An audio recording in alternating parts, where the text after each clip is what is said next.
नमस्कार, स्वागत है आपका प्राइम टीवी में। मैं हूं आपके साथ प्रिया तिवारी। शुरुआत करते हैं खबरों की।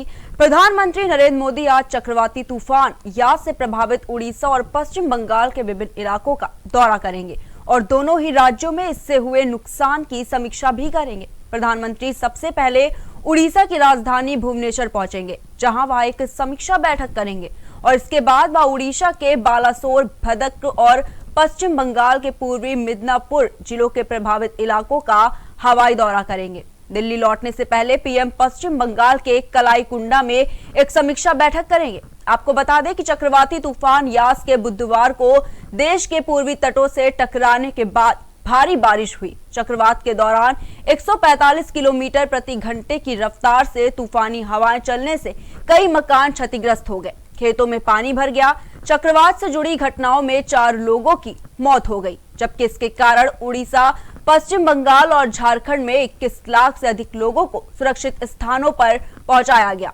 चक्रवात के कारण उड़ीसा में 3 लोगों और पश्चिम बंगाल में 1 व्यक्ति की मौत हो गई। बंगाल सरकार ने दावा किया है कि इस प्राकृतिक आपदा के कारण कम से कम 1 करोड़ लोग प्रभावित हुए हैं। ताउते के बाद 1 सप्ताह के अंदर देश के तटों से टकराने वाला यास दूसरा चक्रवाती तूफान है। वहीं केंद्रीय गृह मंत्रालय ने सभी राज्यों के मुख्य सचिवों को पत्र लिखकर सूचित किया है कि कोविड-19 को लेकर केंद्रीय स्वास्थ्य मंत्रालय की तरफ से जो दिशा निर्देश 25 अप्रैल को जारी किए गए थे, अब वह आदेश 30 जून 2021 तक प्रभावी रहेंगे। केंद्रीय गृह मंत्रालय ने यह भी स्पष्ट किया है कि राज्यों में कंटेनमेंट जोन की सीमा तय करने का अधिकार राज्यों का होगा। साथ ही मंत्रालय ने मुख्य सचिवों से यह भी कहा है कि यदि राज्य सरकार अपने इलाकों में किसी तरह की कोई छूट दे रही है तो उन्हें बहुत सोच समझकर लागू करे और इन छूटों को चरणबद्ध तरीके से लागू किया जाए। केंद्रीय गृह सचिव अजय कुमार भल्ला की तरफ से राज्यों के मुख्य सचिवों को लिखे पत्र में ये कहा गया है कि पिछले दिनों ये देखा गया कि कोरोना के मामलों में कमी आई है, लेकिन अभी भी सख्त निगरानी की बेहद आवश्यकता है क्योंकि एक्टिव केसों की संख्या अभी भी ज्यादा है। गृह मंत्रालय ने यह भी स्पष्ट किया है कि जिन राज्यों के इलाकों में पॉजिटिविटी रेट 10% ज्यादा है और अस्पतालों में 60% से ज्यादा बेड भरे हुए हैं, उन इलाकों को संवेदनशील घोषित किया जाए और राज्य सरकार का स्थानीय प्रशासन मामले क्यों बढ़ रहे हैं इसकी गहनता से जांच करे और उन्हें किस प्रकार से कंट्रोल किया जाए, इस तरफ भी उचित दिशा में कदम उठाए जाए।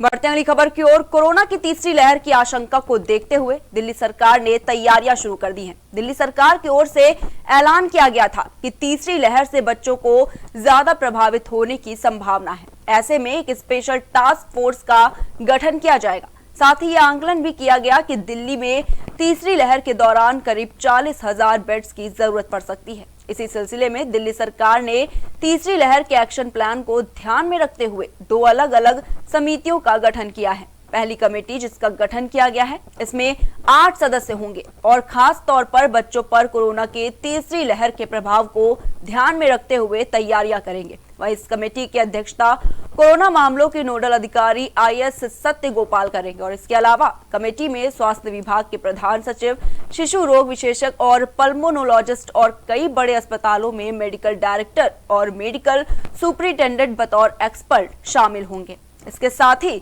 दिल्ली में कोरोना की तीसरी लहर से निपटने के लिए 13 अधिकारियों की एक और कमेटी बनाई गई है। ये कमेटी दिल्ली में हेल्थ इंफ्रास्ट्रक्चर को बढ़ाने और तीसरी लहर से निपटने के लिए एक्शन प्लान तैयार करेगी। इस कमेटी की अध्यक्षता भी कोरोना मामलों के नोडल अधिकारी सत्य गोपाल करेंगे। इस कमेटी में ISA रैंक के अधिकारी और DGHS के अधिकारी शामिल होंगे। कमेटी तीसरी वेव को लेकर हेल्थ इंफ्रास्ट्रक्चर, ऑक्सीजन प्लांट और दवाइयों की सप्लाई के मौजूदा आंकलन और भविष्य में होने वाली जरूरतों के आधार पर एक्शन प्लान तैयार करेगी। वही central board of secondary education and Indian certificate of secondary education board की 12वीं की परीक्षा रद्द करने की याचिका पर आज सुप्रीम कोर्ट में सुनवाई होगी। याचिका में परीक्षाओं को टालने की जगह सीधा रद्द करने की मांग की गई है। वहीं आज परीक्षा टालने को लेकर कांग्रेस का छात्र संगठन NSUI शिक्षा मंत्रालय के बाहर प्रदर्शन करेगा। आपको बता दें कि सुप्रीम कोर्ट में दाखिल याचिका में ये कहा गया है कि वर्तमान स्थिति परीक्षा के आयोजन के हिसाब से सही नहीं है, लेकिन अगर परीक्षा को टाला गया तो परिणाम देर से आएंगे। इसका असर छात्रों की आगे की पढ़ाई पर पड़ेगा, इसीलिए परीक्षा रद्द कर देनी चाहिए और छात्रों को अंक देने का कोई तरीका निकालना चाहिए जिससे कि जल्द से जल्द रिजल्ट घोषित हो सके।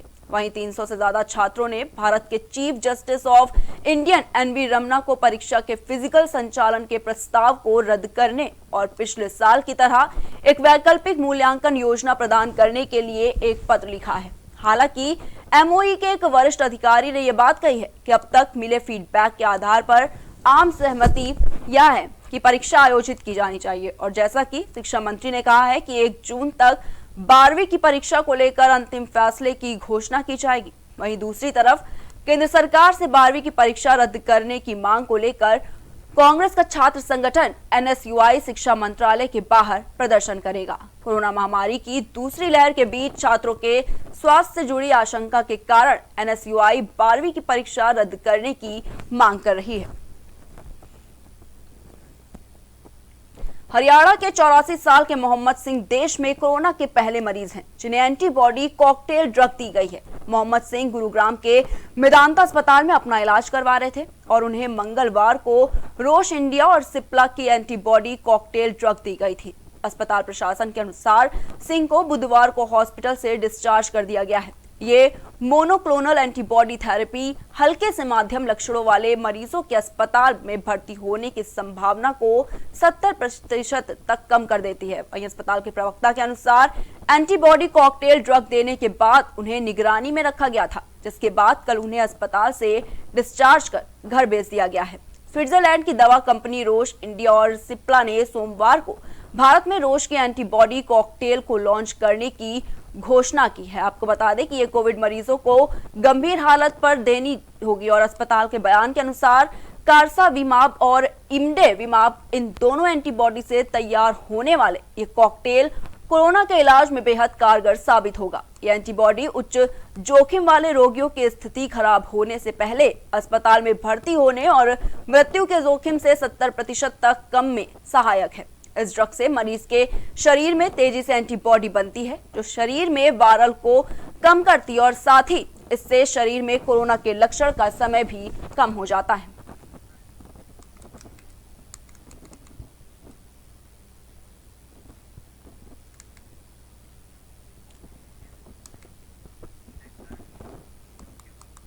बढ़ते अगली खबर की ओर, बेंगलुरु पुलिस ने एक महिला से कथित तौर पर बलात्कार करने, उसे प्रताड़ित करने और मारपीट की रिकॉर्डिंग करने के आरोप में 5 लोगों को गिरफ्तार किया है।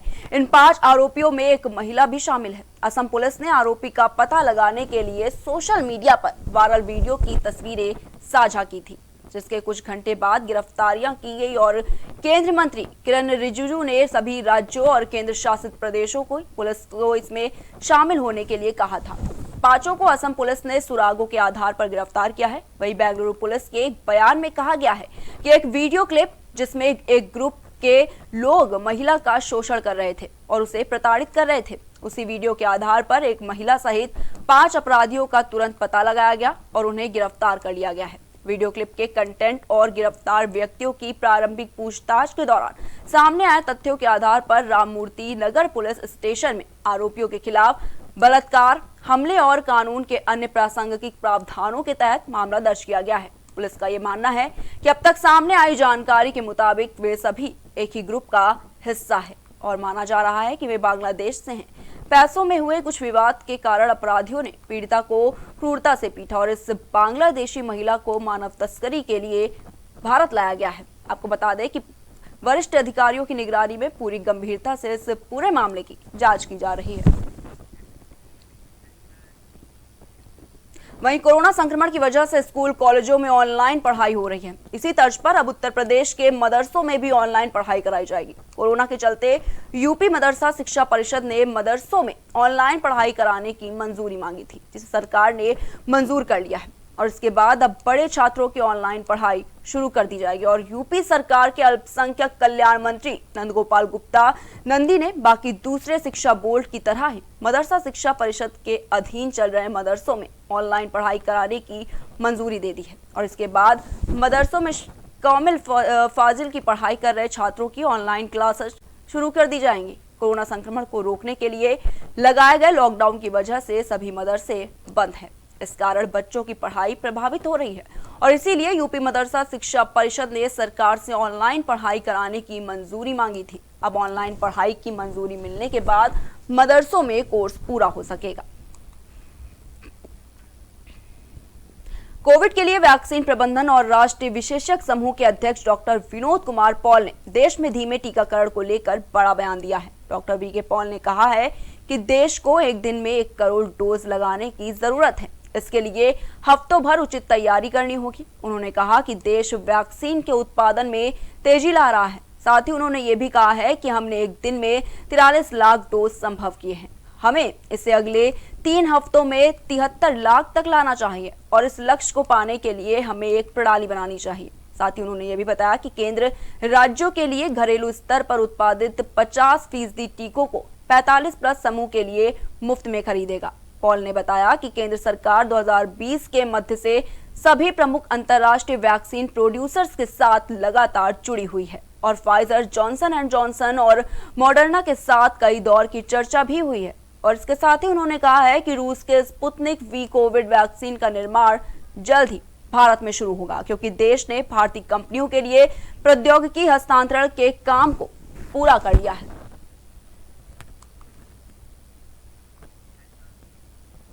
बढ़ते अगली खबर की ओर। उन्नाव के फतेहपुर 84 इलाके में एक भीषण सड़क हादसा हुआ है। यहां अनियंत्रित एसयूवी ने 2 बाइक और एक साइकिल को जोरदार टक्कर मार दी और टक्कर इतनी भी जबरदस्त थी कि हादसे में 5 लोगों की मौत हो गई। मृतकों में एक बच्चा भी शामिल है। पुलिस अधीक्षक आनंद कुलकर्णी ने बताया कि जिले के काली मिट्टी दबौली गांव में ये घटना कल शाम करीब 7 बजे हुई, जब एक एसयूवी ने बाइकों और साइकिल को टक्कर मार दी। उन्होंने बताया कि घटना में 3 लोग घायल हो गए हैं और उन्हें अस्पताल में भर्ती कराया गया है। घायलों की हालत स्थिर है। मृतकों की पहचान एक ही परिवार के तौर पर हुई है।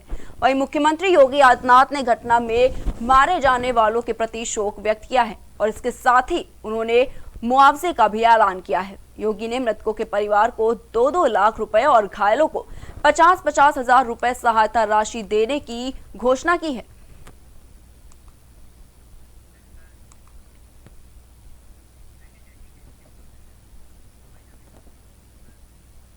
ओलंपिक पदक विजेता सुशील कुमार की मुश्किलें बढ़ती ही जा रही हैं। अब उनका एक वीडियो सामने आया है जिसमें वो सागर पहलवान को लाठियों से पीटते हुए नजर आ रहे हैं। इस वीडियो में सागर पहलवान खून से लथपथ जमीन पर लेटा हुआ दिखाई दे रहा है। वहीं इस वीडियो में सुशील कुमार अपने अन्य साथियों के साथ मिलकर सागर की पिटाई कर रहे हैं। वहीं गंभीर पिटाई की वजह से पहलवान की बाद में मौत हो गई थी। आपको छोड़ जाते इस रिपोर्ट के साथ, हमें दीजिए इजाजत।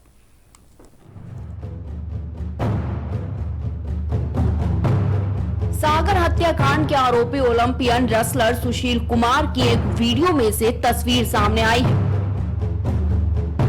जिसमें वो हॉकी लेकर सागर की पिटाई करते हुए दिखाई दे रहे हैं। यह तस्वीर उसी वीडियो क्लिप से ली गई है जो खुद सुशील कुमार के साथी ने घटना के वक्त मोबाइल से रिकॉर्ड की थी।